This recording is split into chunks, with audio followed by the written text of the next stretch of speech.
जय गुरु जी। मैं डॉक्टर आनंद प्रदीक्षित आपके अपने जीवन प्रबंधन चैनल से आपके सामने मुखातिब हूँ। क्या विवाह का भविष्य ये है कि लोग रोबोट से शादी करेंगे? एक समाचार पढ़ा, किसी ने बताया कि जापान में किसी ने एक ऐसा रोबोट विकसित किया, बाद में उसी रोबोट से शादी कर ली। क्या विवाह संस्था के प्रति इतना अधिक भय पैदा होता जा रहा है? युवा वर्ग में देख रहा हूँ कि विवाह के प्रति भय भी पैदा होता जा रहा है।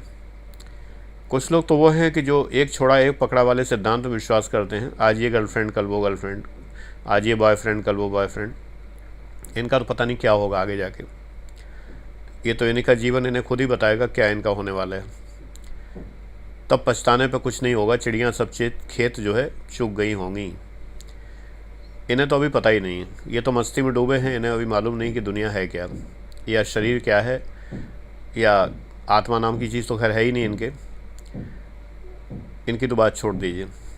जो सीरियसली निर्वाह करना चाहते हैं, निभाना चाहते हैं, उनको पार्टनर वैसा ही मिलेगा, ये क्या गारंटी है? मेरे तमाम बच्चे ये कहते हैं, जो मेरे शिष्य हैं, कि सर दूसरों का हश्र देख के शादी करने की हिम्मत नहीं होती। एक दो को मैंने प्रेरित किया, बहुत ज़्यादा प्रेरित करके कि विवाह कर ही लो, बेटर रहेगा, क्योंकि मुझे लग रहा था कि और कोई भविष्य नज़र नहीं आ रहा। IAS PCS बनने की इच्छा थी उन लोगों की, लेकिन पढ़ाई करते नहीं थे। तो उन लड़कियों के लिए मैंने यही कहा कि विवाह तुम्हारे लिए ज़रूरी है। अगर विवाह नहीं करोगी तो फिर भविष्य आगे बढ़ा, कोई नौकरी भी नहीं मिली। ठीक है, हो गया, कर लिया विवाह उन लोगों ने। संतुष्टि किसी को नहीं है आजकल। मैं ऐसे जोड़े भी देखता हूँ जो आपस में बहुत संतुष्ट हैं, बहुत प्रसन्न हैं। फेसबुक प्रसन्नता है, मुझे नहीं पता वास्तविक है या नहीं है। फेसबुक प्रसन्नता है, जगह जगह घूम रहे हैं, मस्ती हो रही है चारों ओर। मैं आज तक फेसबुक पर लोगों के कभी मैंने वो फ़ोटो नहीं देखे। लोग शेयर करते हैं, आज मनाली घूम रहे हैं, आज दुनाली घूम रहे हैं, आज फलानी जगह जा रहे हैं, आज वहाँ जा रहे हैं, यहाँ की फ़ोटो, वहाँ की फ़ोटो। मस्ती तो यार सबको अच्छी लगती है। ये तो कहो ही मत भूल के, गुनाह होगा, कान पकड़ के तौबा करनी पड़ेगी। अगर मैं ये कह दूँ, हालांकि मेरे दिल में इच्छा होती है, कभी कभी मेरे दिल में ख़्याल आता है, वो वाली बात, ये इच्छा होती कभी कभी कि पति पत्नी दोनों मिलकर घर का काम कर रहे हैं, घर संभाल रहे हैं, दोनों मिलकर संभाल रहे हैं। पत्नी के लिए तो कहा ही नहीं जा सकता अकेली बात, वो तो बहुत असंवैधानिक बात है कि अगर ये कहा जाए कि पत्नी घर संभाल रही है, वो तो असंवैधानिक हो गई बात। तो चलो दोनों मिलके सही। पति पत्नी कभी ये फ़ोटो नहीं डालते हैं दोनों मिलके सफाई कर रहे हैं, दोनों मिलके कुकिंग कर रहे हैं, दोनों मिलके कोई घर का काम कर रहे हैं। बस घूमने की फ़ोटो है। अकेले घूमने से दुनिया चलती नहीं। जब संतानें आ जाएंगी तो संतानों के साथ की फ़ोटो बस केवल ये होती है कि बच्चे के तरह तरह के पोज के साथ में फ़ोटो डालते रहेंगे। आप संस्कार क्या दे रहे हैं बच्चों को? कौन से संस्कार दे रहे हैं? मुझे मास्टर साहब याद आ गए अचानक। संस्कार नाम का कोई चीज़ ही नहीं है। भाभी जी घर पे हैं सीरियल में, वो सीरियल तो मुझे बहुत पसंद है। संस्कार नाम का कोनो चीज़ ही नहीं है। वो संस्कार आप देने के लिए क्या कर रहे हैं बच्चों के लिए? केवल अच्छे अच्छे कपड़े पहना के। कहाँ से आते हैं कपड़े? कहाँ से आता है स्कूल? कहाँ से आती है वो महंगी शिक्षा? उसके लिए जो आप प्रयास करते हैं, तो मिलजुल के जो प्रयास करते हैं, कभी फेसबुक पर वो भी फ़ोटो डाल दिया करिए, जिससे पता चले पति पत्नी मिलकर बच्चे को क्या पढ़ा रहे हैं, क्या सिखा रहे हैं, कैसे संस्कार उनमें जनरेट कर रहे हैं। लिखिए, थोड़ा टाइम लगाइए, दूसरे लोग भी मोटिवेट होंगे आपकी उम्र के। हमारी उम्र के लोगों को तुम्हारी उम्र के लोग बहुत कम सुनते हैं। प्रमाण सामने दिख रहा है, 3000 से ज़्यादा आगे संख्या नहीं बढ़ रही। इसीलिए तो नहीं बढ़ रही। कौन सुनता है? बूढ़ों की बात कोई सुनता नहीं है। तो अरे तुम्हारी तो सुनेंगे ना तुम्हारे साथ के लोग। तो तुम लोग क्या कर रहे हो जो विवाहित युगल हो? विवाह संस्था से लोगों का विश्वास उठता जा रहा है। तो क्यों उठता जा रहा है? उन्हें बताओ कि विवाह बहुत अच्छी चीज़ है, कोई बुरी बात नहीं है।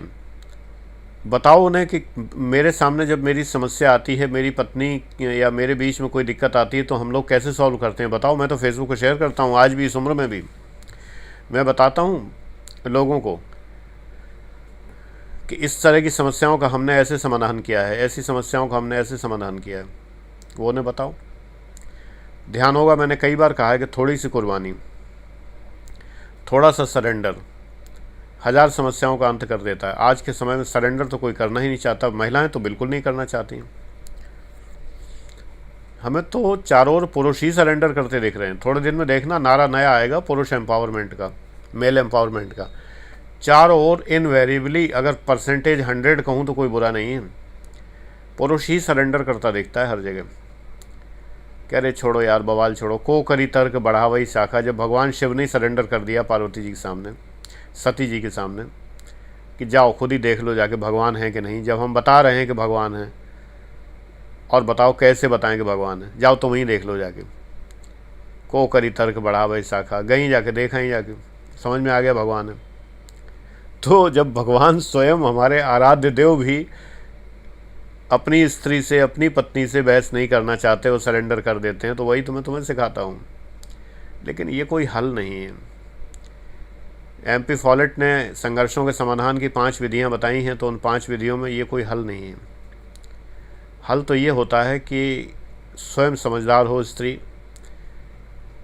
पुरुष को सरेंडर करने की क्या ज़रूरत, स्त्री को सरेंडर करने की क्या ज़रूरत, जो मुझे आज तक कभी करती दिखाई नहीं दी। लोग कहते हैं बड़ी विपन्न नारियां हैं, बड़ी ही सताई गई हैं, मुझे तो नहीं दिखी। सच बात ये, हो सकता है मेरा बड़ा नैरो विज़न हो, लेकिन आसपास के अच्छे हंसते खेलते परिवार, तमाम सारे परिवारों का रहस्य बहुत जगह यही है कि केवल पुरुष सरेंडर कर रहा है। इसीलिए कर रहा है क्योंकि वो करने को तैयार नहीं है। उसका एम्पावरमेंट हो चुका है, और एम्पावरमेंट नहीं, वो ओवर चार्ज हो गई है। कभी कभी बैटरी चार्ज होती है तो ओवर चार्ज हो जाती है, तो वो ओवर चार्ज हो गई है, सिस्टम हैंग हो गया वहीं पे। विवाह से लोग ऊब रहे हैं। वो दिन दूर नहीं कि पुरुष विवाह से दूर भागेगा। स्त्री की बात छोड़ दीजिए, पुरुष विवाह से दूर भागेगा, कहेगा मुझे नहीं करनी। और तब उसकी हालत ये होगी कि स्त्रियां उसके पीछे पड़ेंगी कि शादी करो, नहीं करो तो कुछ तो करो, और वो मना करेगा, कहेगा ना ना बाबा बिल्कुल नहीं, भूल के भी नहीं, संभव ही नहीं। मेरे पास जितनी समस्याएं आती हैं स्पिरिचुअल हीलिंग में, उनमें कई समस्याएं, हालांकि अब वो लोग समझ गए हैं कि मैं अवैध संबंधों के बारे में कोई राय नहीं देता, तो इसलिए वो कम हो गई सडनली। नहीं, सबकी समस्याएं अवैध संबंधों की थी। पहले तो लव समझ के, पहले फ्रेंडशिप हुई, फ्रेंडशिप के बाद एक इंटीमेट फ्रेंडशिप हुई, इंटीमेट फ्रेंडशिप के बाद लव हुआ, लाइकिंग हुई, पहले तो आई लाइक यू हुआ, फिर आई लव यू हो गया, फिर I can't live without you हो गया, सब कुछ हो गया। इसके बाद सेक्सुअल रिलेशन एस्टेब्लिश हो गया। लड़की ने मना किया तो लड़के ने ये समझा लिया कि लव बिना सेक्स के होता ही नहीं है। लड़की मान गई, बात कर, इसके आगे शुरू हो गया। अब इसके बाद दिक्कत ये आई, प्रेग्नेंट होने लगी। बावजूद तमाम कॉन्ट्रासेप्टिव के और बावजूद तमाम बातों के, ठीक से ना इस्तेमाल करने के, ठीक से ज्ञान ना होने की वजह से जो भी कारण हुआ, प्रेगनेंसी शुरू हो गई।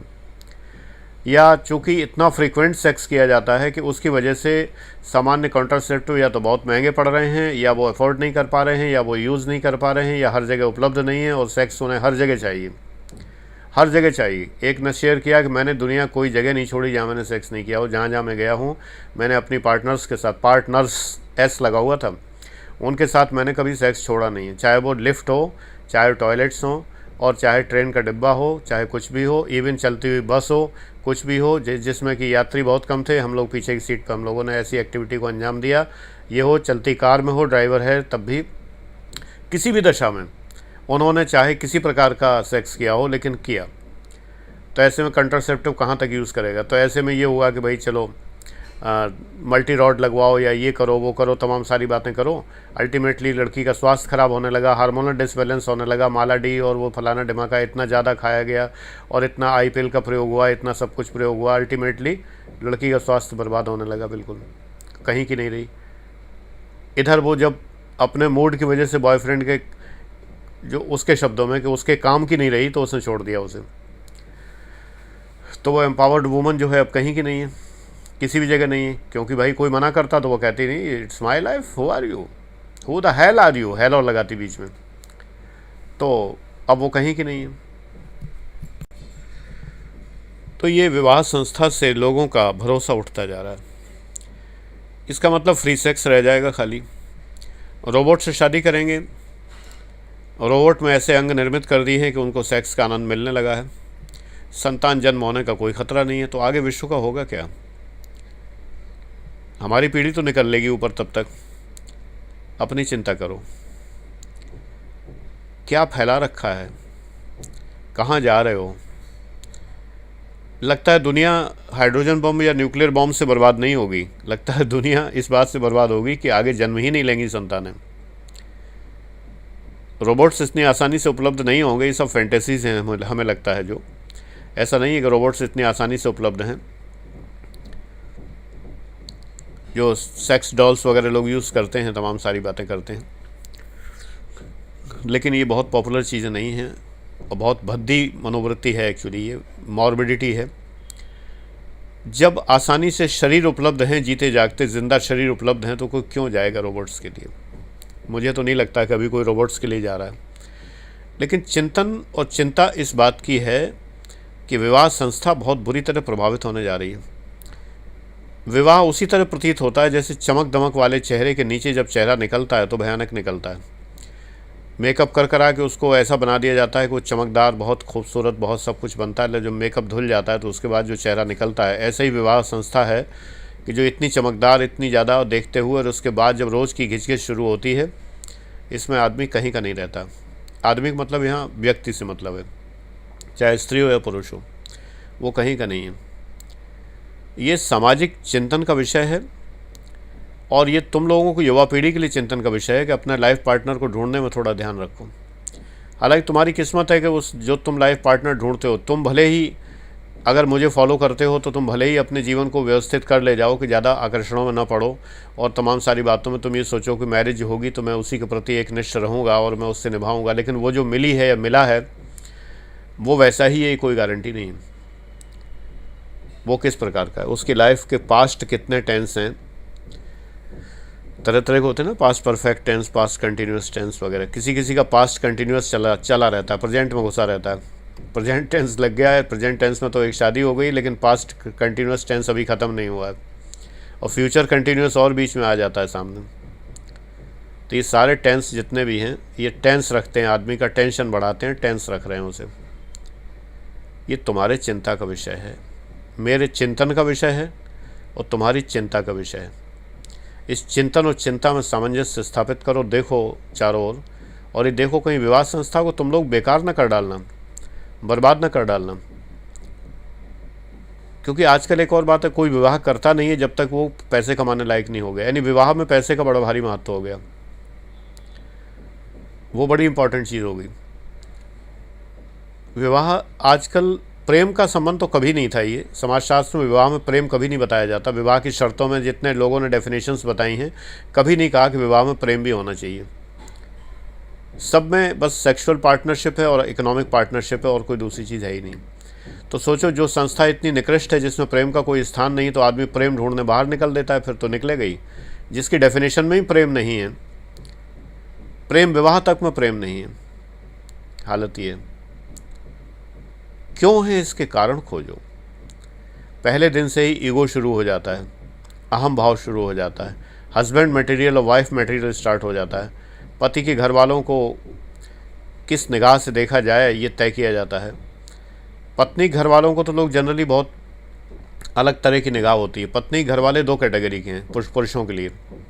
एक तो सास ससुर होते हैं जो कि दुधारू गाय की तरह होते हैं, क्योंकि उनसे मिलता ही हमेशा सब कुछ, दामाद जी को सब कुछ मिलता ही जाता है। सालियाँ और साले मुफ्त के नौकर होते हैं मिले हुए। सामान उठाने के लिए साले साहब हैं, पेमेंट करने के लिए साले साहब हैं, साहब लगा दिया जाता है उन्हें थोड़े आंसू पहुंचने के लिए। और मजाक चोहल आदि घरवाली, वक्त बेवक्त सेक्सुअल मजाक करने के लिए, ऊट पटांग अश्लील हरकतें करने के लिए साली आदि घरवाली है ही है।